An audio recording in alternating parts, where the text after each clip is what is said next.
क्या आप मार्केट के कंपटीशन से थक चुके हैं? तो मैं आज आपको बताता हूँ ब्लू ओशन स्ट्रेटेजी और रेड ओशन स्ट्रेटेजी के बारे में।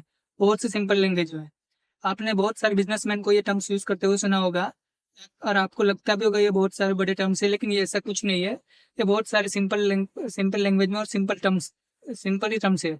ये एक अप्रोच है रेड ओशन स्ट्रेटेजी और ब्लू ओशन स्ट्रेटेजी।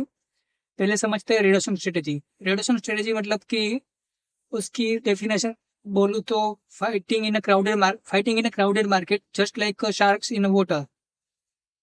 समझे?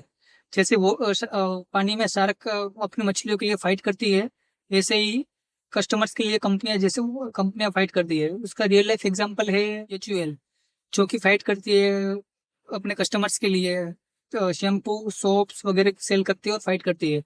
यहाँ पे आपको प्राइस कट करनी पड़ती है, ऑफर देने पड़ती है, डिस्काउंट देना पड़ता है, कैशबैक देना पड़ता है। ये सब करना पड़ता है जिसके कारण आपका प्रॉफिट से डाउन हो जाता है। और सिर्फ कस्टमर भी सेम ही होते हैं। मान लीजिए 100 कस्टमर है और 5 कंपनीज है, तो हर एक कंपनी के हाथ में 20 कस्टमर आए, तो ये कोई ज्यादा कस्टमर्स नहीं हुए।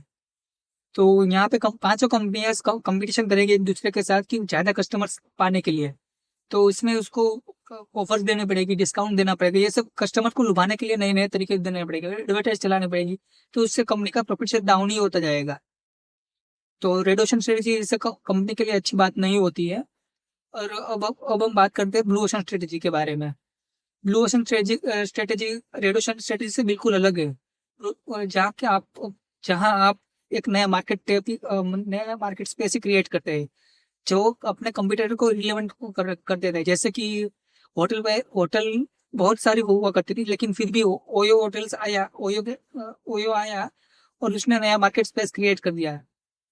होटल का भी बिजनेस चालू है और ओयो का भी बिजनेस चालू है। ओयो का कोई कंपटीशन नहीं, हालांकि अभी कंपटीशन है, लेकिन जब आया था तब कोई कंपटीशन नहीं था, तो उसने अपना पैर पसार लिया है।